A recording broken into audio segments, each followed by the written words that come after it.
உனக்கு எப்படி வலிக்குதோ அதை விட எங்களுக்கு வலி அதிகம்.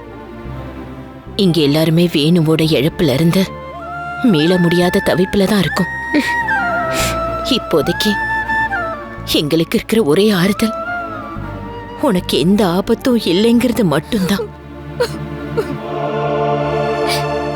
வேணு நீ ஃபாரின் போய் படிச்சு பெரிய ஆள் ஆகணும்னு ரொம்ப ஆசைப்பட்டான்.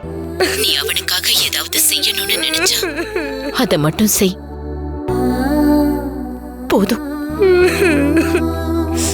இங்க எங்களை நாங்க பாத்துக்கிறோம். அதே மாதிரி உன்னை அங்க அவங்க பாத்துப்பாங்க.